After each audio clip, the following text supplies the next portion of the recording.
Então, os primeiros versículos, gente, a gente vê um estado de maravilha ali dos seus discípulos. É como se tivesse, não sei o que é, cada um de nós temos nossas coisas que nós amamos e gostamos e nós ficamos admirados e maravilhados com coisas diferentes, né? Alguns gostam da natureza, por exemplo, eu gosto muito de, quando vou para as cataratas do Iguaçu, é sempre uma coisa de eu gosto de sentar e ficar parado por um instante só contemplando. E pensar, cara, não tem como pensar que uma explosão é capaz de criar esse negócio. Também gosto do leste europeu, as construções, as coisas. Quando você anda, por exemplo, na Romênia, você olha para uns prédios e você fica assim, cara, como pode no passado alguém ter feito isso sem a tecnologia que nós temos hoje? Assim, é impressionante. Então, eu não sei o que mas aqui, olhando para a magnitude, olhando para as coisas desse templo, né, faz muito sentido os discípulos estarem nesse modo turista, e maravilhados com os tamanhos das pedras e das construções e dessa coisa. É interessante isso porque esse templo, do qual é citado aqui, esse templo ele foi o centro da vida judaica por centenas de anos. Assim, era a vida deles, era onde tudo acontecia. E aí, então, agora eles estão andando nesse lugar e, de repente, dá uma curiosidade neles. E, então, eles perguntam de forma... primeiro foi um camarada que perguntou. A gente pressupõe que pode ter sido Pedro, porque os outros talvez não teriam tanta coragem. Depois fala que Pedro estava lá, né? Na sua Bíblia, não sei que tipo de Bíblia você tem, né? A maioria se você é daquela Bíblia que Jesus, quando Jesus fala está em vermelho, a boa parte desse capítulo está em vermelho. Então, já uma observação interessante aí. Jesus está falando aqui o tempo todo. Então, existem muitas lições e muitas coisas que nós podemos aprender. Então, gente, logo de cara, como introdução, eu não sei você, se você está há muito tempo no cristianismo, talvez você já ouviu que minha avó era nova quando falou que Jesus estava voltando em breve e ela já foi, e agora meus pais já foram, eu estou indo, e esse breve nunca é breve. Você já ouviu? Alguém já ouviu alguma coisa dessa? Então é importante explicar, para nós que somos antigos de igreja, para nós que somos novos, que no sentido bíblico, por isso tem um asterisco ali no breve, é com propósito, tá, gente? Como um ponto de explicação de que, no sentido bíblico, né, é um termo relativo quando é usado acerca da natureza de Deus, do Todo-Poderoso Yahweh. Ele criou o tempo, ele criou o espaço, ele não vive conforme nós vivemos dentro do calendário, dessa forma que nós vivemos. Então, ele existe fora do tempo e do espaço, mas ao mesmo tempo ele opera e vive e orquestra tudo isso que a gente vê dentro dos limites da história da humanidade finita, diante de um Deus infinito e eterno. Então, gente, quando a gente olha para isso como o eu sou, o Todo-Poderoso, o Senhor, é Deus mesmo. Ele não estando nesse lugar como nós temos como identificação quando nós podemos falar que Deus é o mesmo ontem, hoje e para sempre. Então, ele mesmo não sendo controlado por isso, ele governa e ele vive dentro desse tempo e espaço de nós seres finitos, né? Então, em breve, o uso do termo em breve, né, conforme a gente compreende pela mente, né, eterna, né, pode ser interpretado para significar algo de imediato, como agora, e pode ser também algo como 100 anos ou 1000 anos. Nós sabemos, de acordo com as Escrituras, fala que um dia para o Senhor é como 1000 anos. Então, gente, esse breve não expirou. É importante nós começarmos esse capítulo nessa perspectiva, gente. Nós não estamos pisando num chão que não é sólido. Nós estamos diante do alicerce de Jesus Cristo, a rocha que foi, a pedra que foi rejeitada e se tornou a pedra angular, a pedra mais importante da construção qual nós vivemos. E que as Sagradas Escrituras, através dela mesmo, através das profecias proferidas acerca do Cristo, do Messias, se cumpriram acerca da sua primeira vinda, do seu nascimento, da sua morte e da ressurreição, e isso não nos deixa nenhum questionamento fatual de que existe dúvida se ele voltará. Existem muitas discussões teológicas acerca dos fins dos tempos. É a causa de muitas discussões, algumas, pessoal muito fervoroso. Poderia gastar um bom tempo aqui falando das posições escatológicas, que quer dizer dos fins dos tempos. Mas eu vou seguir o conselho do príncipe dos pregadores, Charles Spurgeon. Ele falava que ele não tinha tempo para ensinar a posição dos outros. Por que eles gastam tempo com isso? Então a gente vai gastar com o que a gente crê. Tá? Então, acho que esse é um bom conselho, né? Então, gente, quando Jesus fala que não vai sobrar pedra sobre pedra, é uma coisa radical. É uma coisa radical, gente. Você pensar, alguém, seja ele quem for, especialmente Jesus Cristo, para a gente, a HB falou no domingo passado, imagina o Jesus lá da esquina, o filho do José e de Maria, falando que ele é o Messias.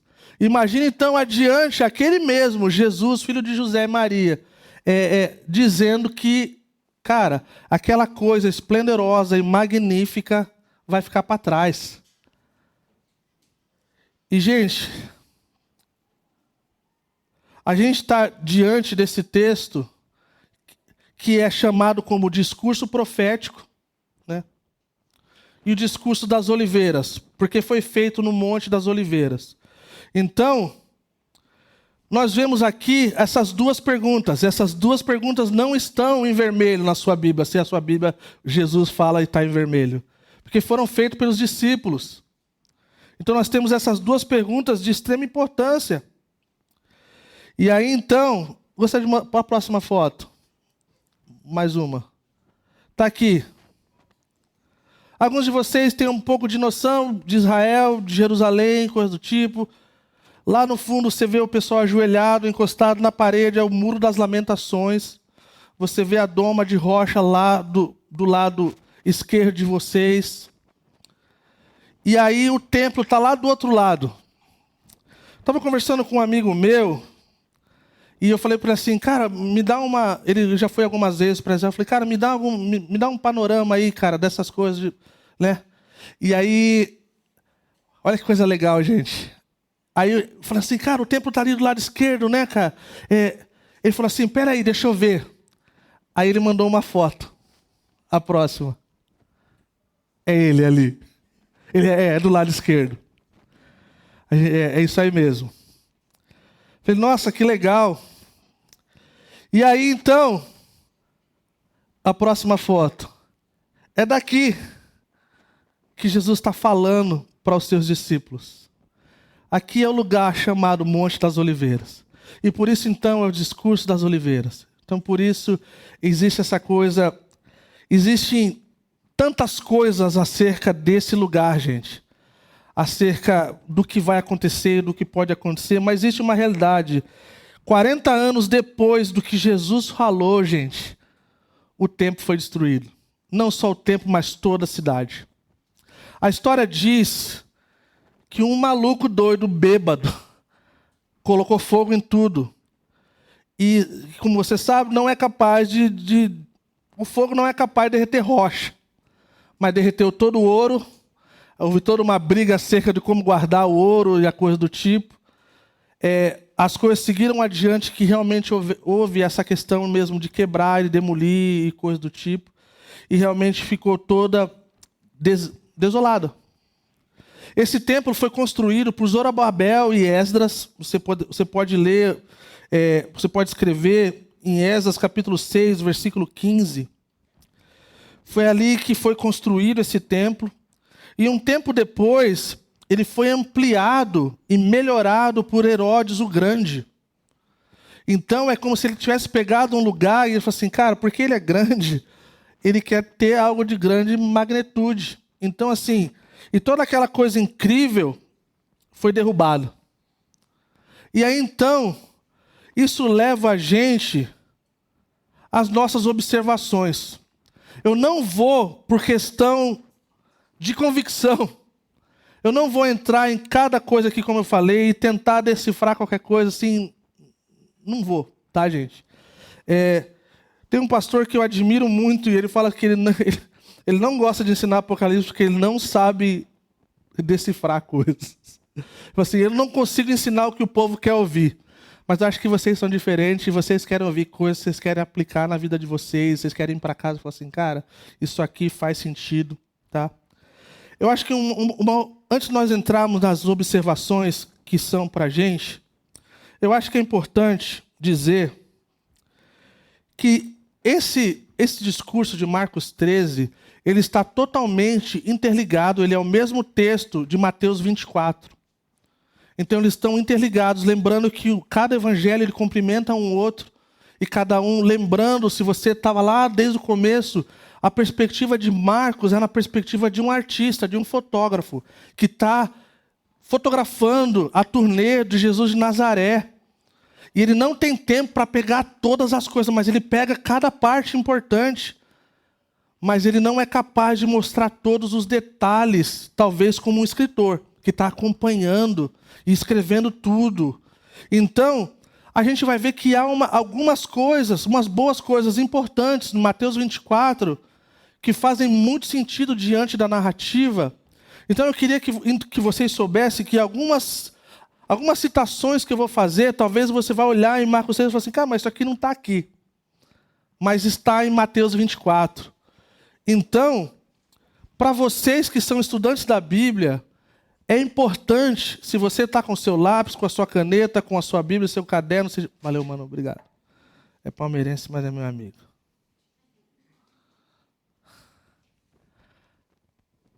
Que você anote as palavras, por exemplo, né, quando nós estudamos o método indutivo, as palavras que se repetem, elas têm peso. Então, por exemplo, você vai ver as palavras atentos, não tenha medo, vigiem.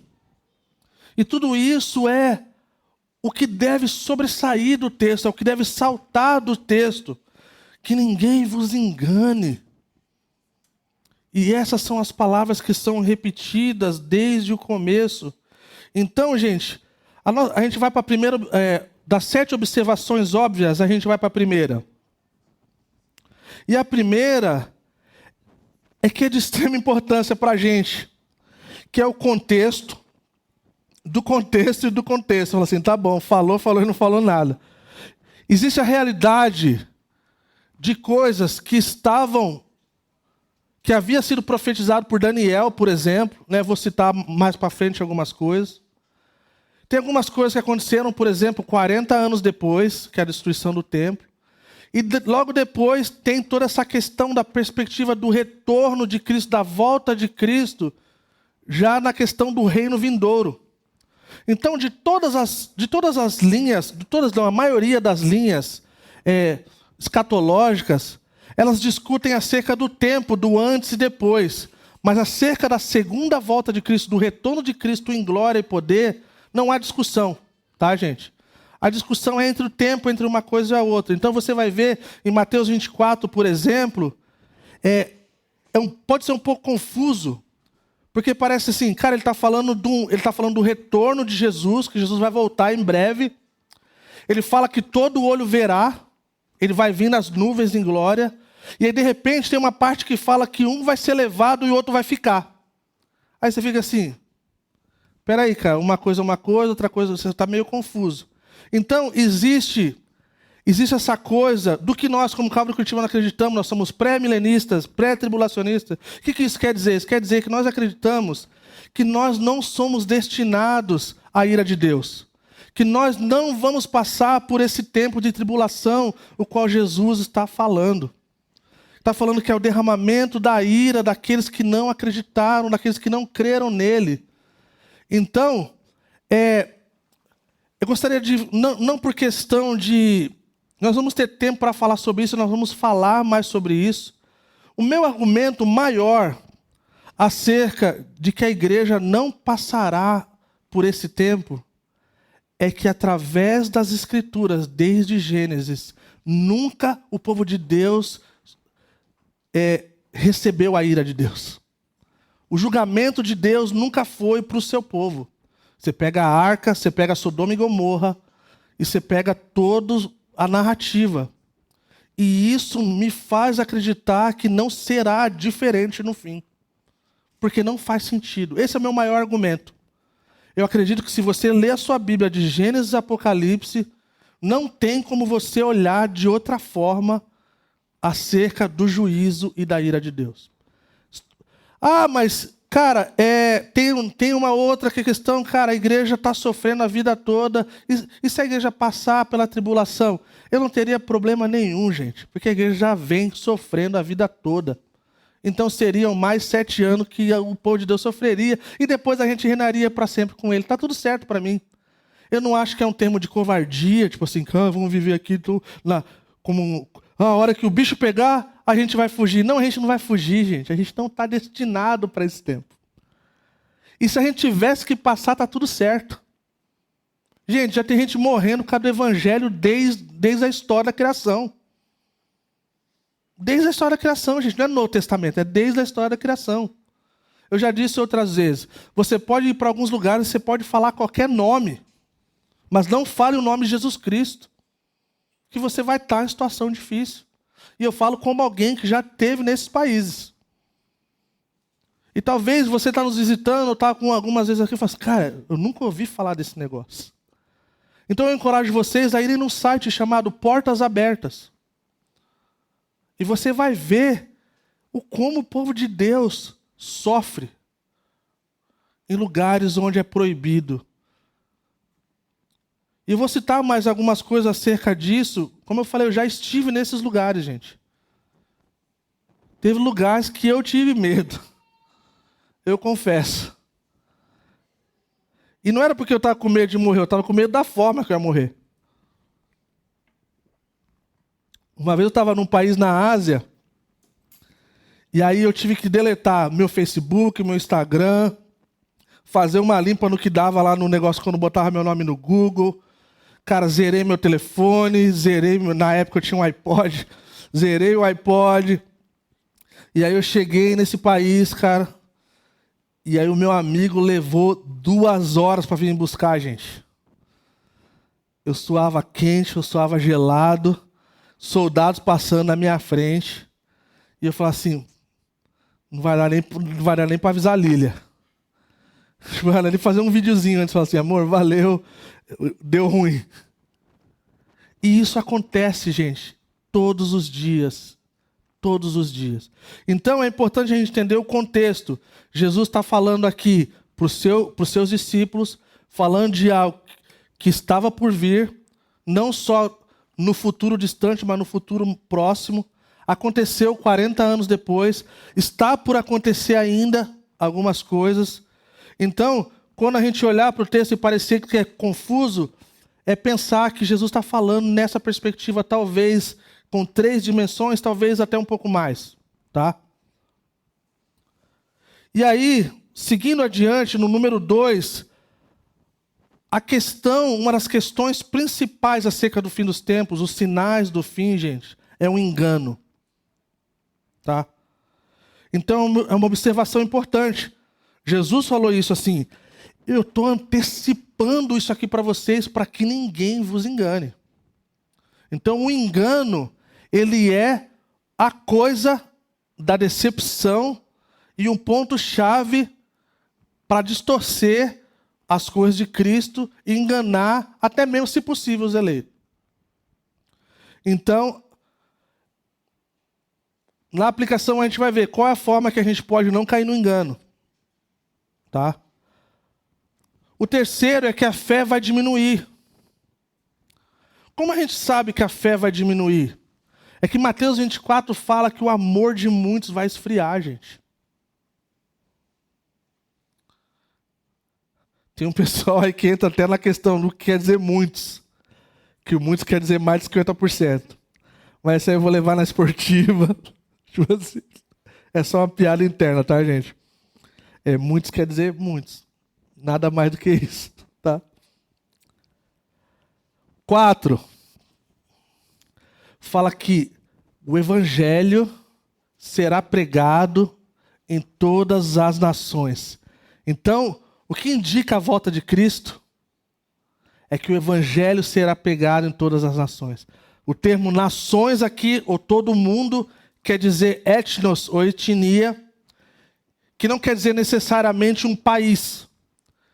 Porque ficaria uma coisa engraçada, né? Todo ano algum país novo nasce, e aí Jesus ia ficar tipo assim, mano, tem que aumentar o visto. Então não é disso que se trata, estamos falando tipo de grupo, né? Uma etnia.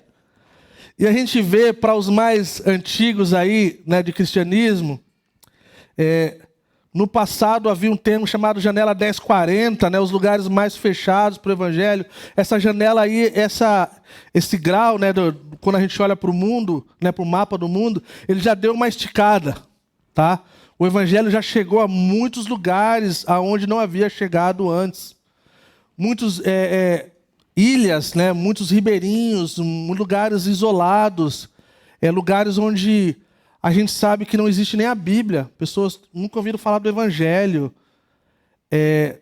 Então, uma das coisas que nós podemos entender, que nós não sabemos exatamente onde nós estamos acerca disso. Tá, gente? Existe algum pessoal estudando, tentando entender e mapear aonde são esses lugares, o que está faltando.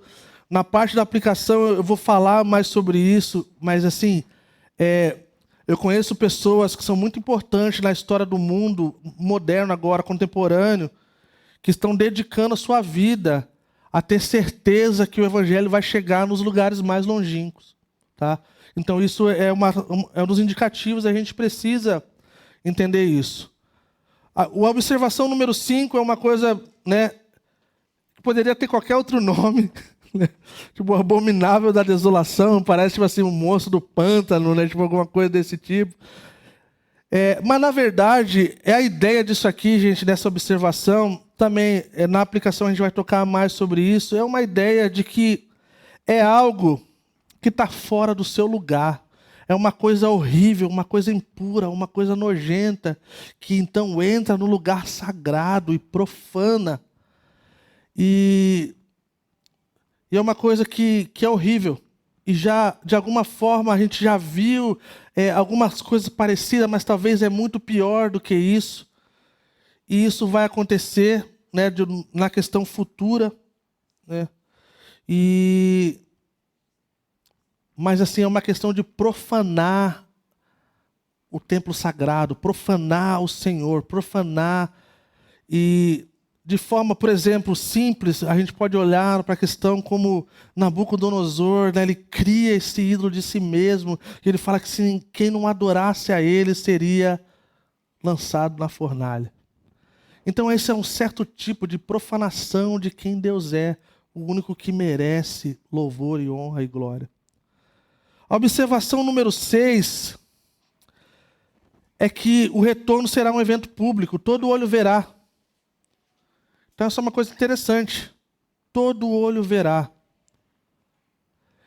Então assim, não será nada escondido, não será nada que não vai dar para perceber. O Senhor que veio e entrou de forma triunfal, sentado no jumentinho, virá de uma forma diferente. Virá nas nuvens com poder e glória, e ele vai entrar com tudo, da forma que o povo esperava no primeiro século. na forma que o povo esperava, que ele viria para quebrar o jugo da escravidão, para lidar com todas as pessoas que oprimiam o pobre e todas as outras coisas de injustiça. Ele vai voltar, e ele vai voltar para reinar. Amém? A última observação é uma coisa dolorosa, é que não é todo mundo que será salvo. E isso fica claro no texto. E isso deve, gente, mexer com as nossas afeições. Isso deve mexer com a nossa fé. Isso deve mexer com o nosso cristianismo. Porque diante do texto bíblico não dá e não tem margem alguma para dizer que todo mundo vai para o céu. Que o cara lá de cima é um cara bacana, e aí ele vai dar um jeito, vai estar tudo certo. Não vai ser assim, gente. E aí então isso nos leva a olhar para as aplicações, gente. A número 1. Aplicação número 1. Estejam alertas, estejam atentos. Olha lá o que Jesus falou. Se você for olhar lá em Marcos 13, ele fala para não ter medo, no versículo 7. Não tenham medo. Marcos 13, 7. E no versículo 9, a primeira palavra lá, o que ele fala? Fiquem atentos. Qual a diferença, gente, de estar atento e alerta e não alarmado? Qual a diferença? Eu não sei você, gente, mas estar alarmado é uma coisa ruim. É uma coisa que suga a nossa vida, suga a nossa esperança, suga a esperança dos outros, porque normalmente pessoa alarmada, ela não guarda para si, ela leva para os outros. Então, diante de quando você vê as coisas acontecendo nesse mundo, duas coisas você pode pensar, talvez. Primeiro, que Jesus falou que não era o fim, era só o início. E você pode lembrar que Jesus falou que você não precisa desesperar. Que você tem que estar alerta, tem que estar atento, você tem que estar ligado. Mas não desesperado, não perder a fé, não perder o foco. E também não fazer os outros fazer isso também. Tá, gente? Então, a gente vê, quando vocês ouvirem, né, versículo 7, quando ouvirem falar de guerras e rumores de guerra, não tenham medo. É necessário que tais coisas aconteçam, mas ainda não é o fim.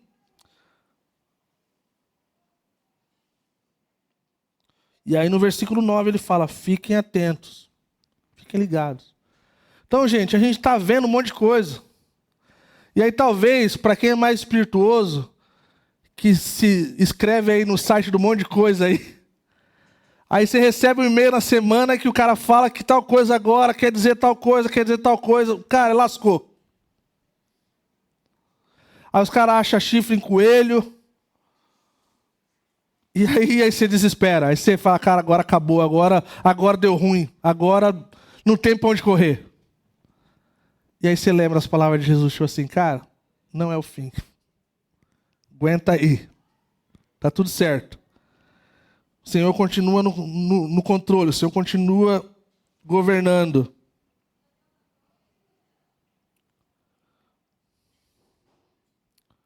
Então, diante do engano, a gente precisa saber o que é verdadeiro. A gente precisa estar no que Jesus falou. Jesus falou para não ter medo e ficar atento, não alarmar, tá, gente? Ponto número 2.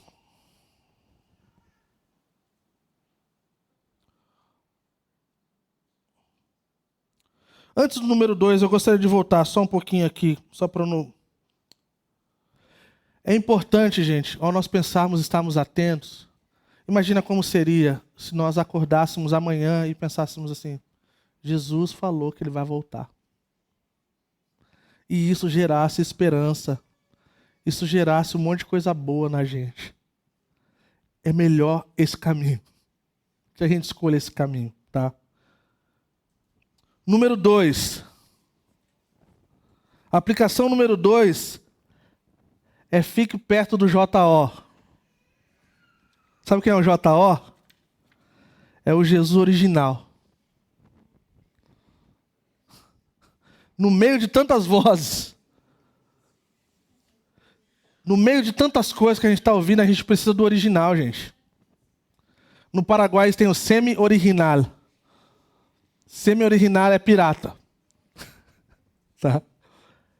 Então a gente precisa ficar com o original, com Jesus original, gente. O Jesus original, ele é diferente. Se a questão do inimigo é nos enganar, a única forma de nós não sermos enganados é nós estarmos com o original, gente. Não sermos levados pelo pirata. E sabe uma coisa que é impressionante? Quem trabalha com coisas que tem coisas original e pirata, você precisa saber o que é original. Para você decifrar o que é pirata. Para você saber o que é fake. Como quem trabalha com dinheiro. Vai em alguns lugares onde o pessoal trabalha com dinheiro e são muito espertos e levam... Cara, rapidinho, mano. Nem que passe uma caneta, dá uma olhada. Vai na casa de câmbio. E leve um dinheirinho falso para você ver. Se passa batido nem a pau. E a mesma coisa para nós. Se nós conhecermos o original, nós não seremos enganados. Então, qual é a melhor forma de não sermos enganados? É ficar perto do JO. Do Jesus original. Porque então a gente vai dar ouvido às suas palavras. A gente não vai submeter as nossas vidas e o nosso futuro, até mesmo diante do discurso de pessoas como pastores, tá, gente? Eles não têm poder sobre as palavras de Jesus. Se um dia, porventura, algum questionamento tiver na Câmara de Curitiba acerca do que Jesus falou e do que o povo aqui está falando, vocês têm liberdade para ir embora. Carta branca. Porque, infelizmente, a gente precisa falar, a gente fala isso porque isso acontece. Ah, porque Jesus é assim, você só precisa fazer isso. Ah, porque Jesus é daquele jeito, você só precisa fazer isso. E quando você vai ver, não tem muita coisa que realmente Jesus está. Então, gente, de forma simples, coloque a sua vida, foque a sua vida, deposite a sua vida no Jesus revelado, no Jesus simples, no Jesus expressado, e não em algo escondido e misterioso, que pessoas não têm capacidade de decifrar, por mais espirituosos que elas sejam. Tem coisas que Deus fez de propósito, gente, que não cabe a nós. Inclusive a sua volta. Nem os anjos sabem. Então, se apegue a essas palavras. Incline a sua vida, o seu coração a Jesus todos os dias. E ao invés de ficar buscando direção para a sua vida em pessoas e palavras de pessoas, busque no original. Você quer direção para a sua vida? Você quer saber o que Deus tem para a sua vida? Leia a sua Bíblia todo dia e ore. Eu tenho certeza que você não vai estar perdido. Certeza. E aí o ponto número 3 é um ponto simples que Jesus falou. Estejam preparados. Estejam prontos.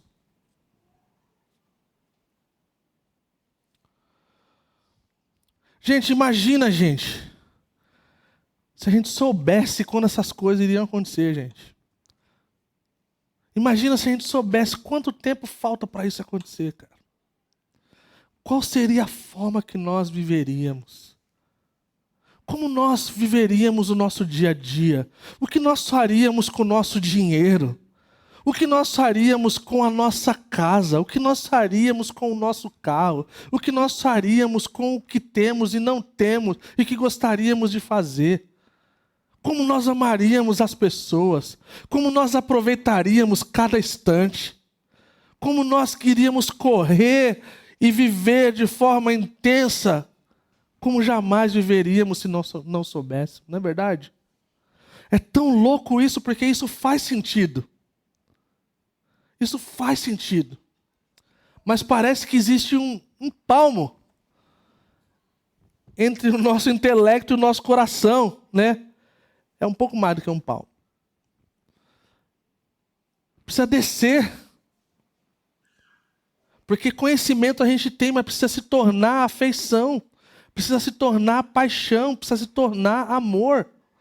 Para a gente poder encarnar isso.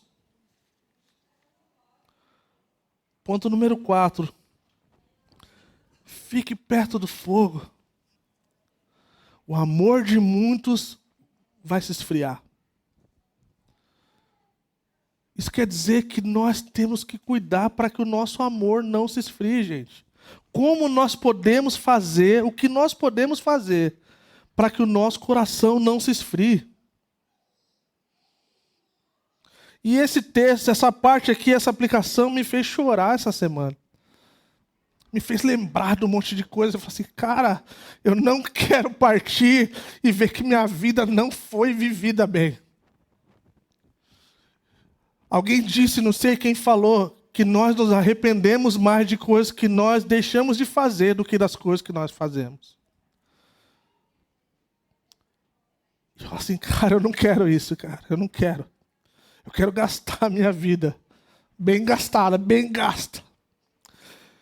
E eu estava lembrando de um tempo na minha vida no ministério, eu me senti muito frio e muito apático. E eu liguei para um amigo meu, que é uma referência para mim em amor e paixão por Cristo. E eu falei assim, Dan, eu estou servindo o Senhor, mas não tenho mais paixão. Eu estou no modo automático. Ele falou assim, Cacá, arruma 2 amigos que amam muito Jesus. E eu tenho certeza que você não vai ser o mesmo. E depois você me liga e me fala. 2 amigos, gente. O que isso me fala? O que isso pode falar com a gente? Nós precisamos ser uma comunidade que queima por Jesus. Nós precisamos ser uma comunidade que espera a volta de Cristo, que pode ser a qualquer momento. A gente precisa ser um povo que tem o coração aquecido, para quando o nosso coração começar a esfriar, o nosso coração encontrar alento e calor. Não é verdade? Quando nós vivemos tempos assim, nós vamos falar com alguém, e é por isso que a gente precisa de novos convertidos nessa igreja, gente. Porque os novos convertidos, eles mexem com o nosso coração. Eles nos fazem ter vergonha. Eles nos fazem lembrar que a gente está longe do que deveria estar. Eles nos fazem sentir vergonha que nós não estamos orando quanto eles estão orando, não estamos lendo quanto eles estão lendo. Então um dos sinais da volta de Cristo é que os corações vão se esfriar. Muitos. Que Deus nos livre desses muitos, né? Então, uma pergunta para nós, o que nós estamos fazendo com o nosso coração? Para que ele não se esfrie. Alguns de nós, gente, eu tenho que dizer, já esfriou. E não esfriou, e não é que você vai para o inferno. É que você só está vivendo uma vida apática. Como se Cristo nem fosse o teu Senhor. Como se seu coração estivesse precisando de ajuda. Quando você vai no médico e precisa de um marca-passo. Você precisa de cirurgia. Porque isso acontece na nossa vida quando nós não lidamos e cuidamos da forma que deveríamos. E se torna uma coisa contagiante quando nós não cuidamos. E aí a gente começa a não ligar por um monte de coisa que a gente deveria ligar, gente. Um monte de coisa que deveria ser importante para a gente acaba não sendo mais. E essa é uma coisa terrível na vida de um crente. Isso é uma coisa terrível.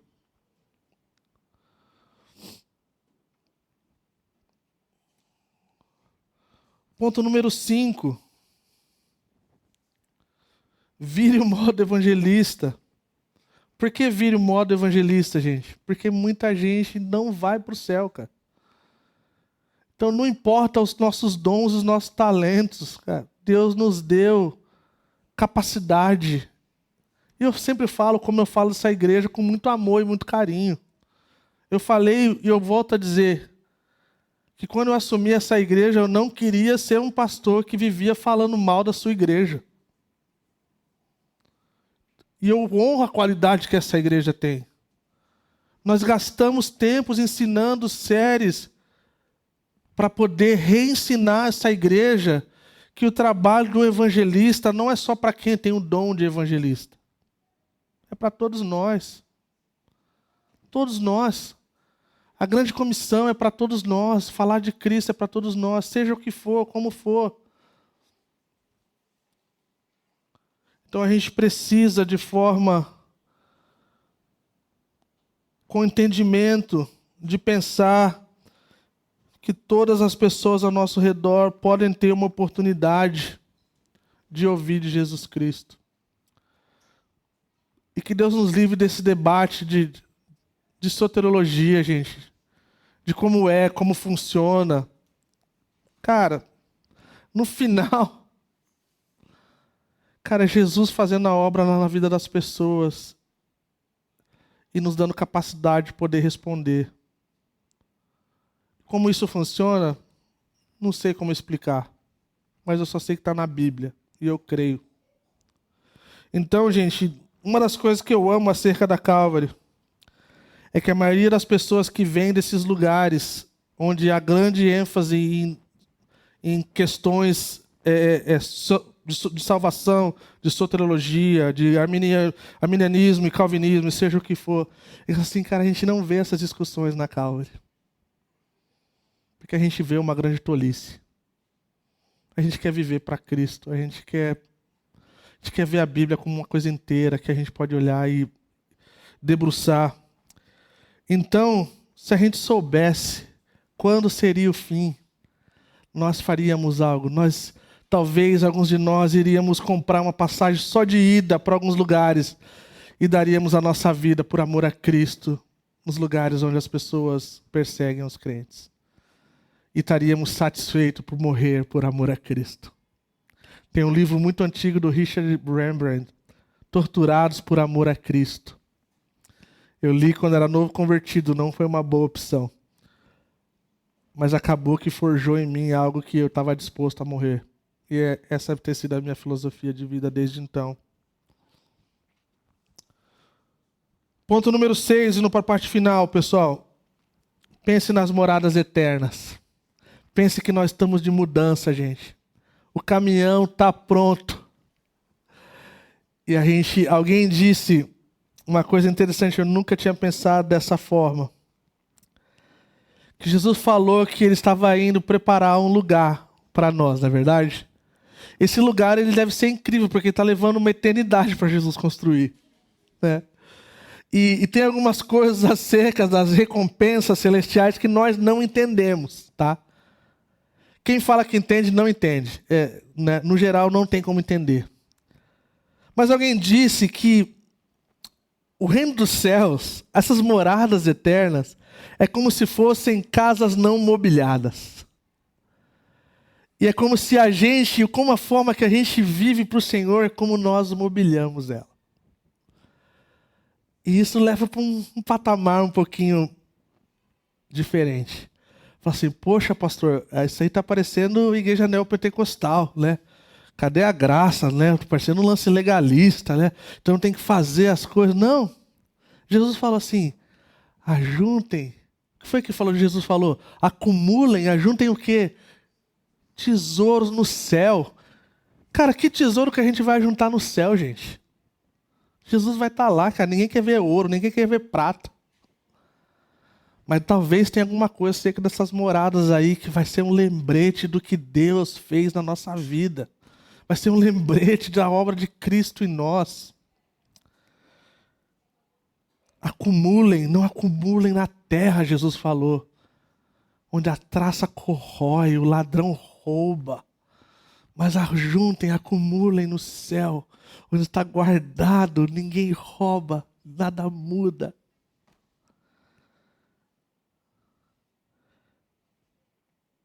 E aí a gente termina com a aplicação de que, diante de todo esse cenário, gente, onde poderia ter sido discutido tantas coisas, é que só o que foi feito para Cristo vai permanecer. E isso tem tudo a ver com a questão de acumular, não acumular tesouros na terra. Isso tem tudo a ver com o que é o mais importante. Imaginem só, gente, de tudo que a gente for fazer nessa vida e já fizemos, só o que foi feito para Cristo vai permanecer. Sabe o que isso nos leva? Isso nos leva às palavras de Paulo. Que qualquer coisa que façamos para a glória de Deus. Então existe como a gente viver a nossa vida, gente, na perspectiva de que nós estamos fazendo tudo para a glória de Deus. Então se a gente fizer isso dessa forma, nessa perspectiva, a gente vai estar acumulando tesouros no céu, a gente vai estar fazendo as coisas que permanecem para sempre, e nós não vamos gastar a nossa vida com o que o fogo vai queimar. Eu quero dizer, se porventura tem pessoa, eu vou falar para, nós vamos orar já, gente. Eu quero falar para dois públicos. E quem me conhece sabe, eu não tenho o hábito de fazer isso. Mas é importante, porque todo domingo a gente vem para a igreja, eu não tenho a presunção e a convicção de que todo mundo que está aqui é crente. Eu não posso ter. Então, primeiro, eu gostaria de dizer para nós que já estamos no cristianismo por muito tempo, e nós olhamos para essas aplicações e nós pensamos, será que eu vivo uma vida alarmada? Será que eu vivo, com coisas que eu não deveria, e eu perdi a esperança, porque eu não ouvi as palavras de Jesus de falar para ficar atento? Talvez eu estou dando ouvido para palavras de outras pessoas mais do que do Jesus original, mais do que do Senhor. Talvez eu não estou vivendo nessa perspectiva de estar pronto para a sua volta. Então, gente, de forma honesta, diante dessas 7 aplicações, todos nós estamos nesse lugar e precisamos nos ajoelhar. Precisamos prostrar os nossos corações e falar assim, seja qual for o número, de 1 a 7. 7 é bingo. Todos nós, de alguma forma, temos algo. E é bom a gente ser honesto com isso. Mas eu gostaria de dizer também para aqueles que talvez estão pensando, caramba, eu estou ouvindo esse negócio. Maior papo de louco. Esse negócio, cara, Jesus vai levar o seu povo primeiro e depois ele vai voltar. Então ele vem para a igreja, depois ele vem com a igreja. E esse negócio de um monte de coisa. É muito importante essa questão. Da forma simples de não precisa ir para essas coisas, no sentido de que houve uma mudança na história do mundo desde a pandemia, gente. E eu quero encerrar com essa palavra, nós vamos orar. Um pouquinho antes da pandemia, havia pesquisas e havia um discurso americano de pesquisas de que nós estamos indo inclinados para um mundo pós-Deus, pós-cristianismo. E que as pessoas já não acreditavam mais no céu e inferno. E a pandemia veio e sacudiu todas essas pesquisas. E aqueles que não tinham mais medo voltaram a ter medo. E aqueles que não acreditavam voltaram a acreditar, seja como for. Porque a pandemia nos pegou de jeito. Então, de forma simples, eu quero dizer para você, se porventura você está ouvindo essas coisas, fala assim, cara, isso não faz sentido para mim, seja como for. Quer dizer que Cristo, Ele veio através de profecias de que Ele viria algumas de 600 anos antes da sua vinda. Autores de várias épocas, de vários lugares, de várias histórias e backgrounds se juntaram a escrever as Sagradas Escrituras em harmonia, prevendo a morte de Jesus Cristo. E isso se cumpre, isso é fato histórico, que existe um mundo antes de Cristo e depois de Cristo, mas o que importa é que Ele veio por amor a mim e a você. Isso importa que Ele quer que eu e você não precise passar por sofrimento diante desse tempo de grande tribulação no mundo. Ele veio para nos salvar da ira vindoura. Ele veio para nos levar para o lugar onde não haverá mais lágrimas e nem dor e nem choro. Nós vamos chorar uma última vez. E Ele vai enxugar. E não haverá mais doenças, não haverá mais dor, não haverá coisas que arrebentam a nossa família, não haverá mais pecado que acaba com o que nós somos como design original que Deus nos criou. E essa porta está aberta. E Jesus continua ministrando a sua criação, que nós não precisamos por causa dele. Então, se porventura tem alguém aqui nessa noite que talvez nunca entendeu e viu Jesus assim, eu preciso de Jesus Cristo. Eu preciso dele como meu Senhor. Eu preciso de um Salvador. Talvez, quem sabe, essa noite Ele possa ser o seu Senhor. Ele possa ser aquele que vai controlar no bom sentido e te guiar a passos de justiça. Jesus, Ele próprio falou de si mesmo como o caminho e a verdade e a vida. Ele é o caminho quando nós estamos perdidos sem direção. E quantos de nós vivemos isso antes de Cristo? Mas Ele é a verdade onde nós vivemos num mundo de mentira. Onde tem tantas coisas, tudo quanto é coisa que não são verdadeiras. E Ele é então a verdade. Mas Ele também é a vida. Quando morte está ao nosso redor. Quando morte quer nos levar. E então Ele é a vida. E Ele é a porta que ao céu conduz. Ele fala que ninguém vai para o céu, para o Pai, a não ser por Ele. Gostaria que nós baixássemos nossa cabeça. Para o pessoal do louvor, vamos falar com o Senhor, vamos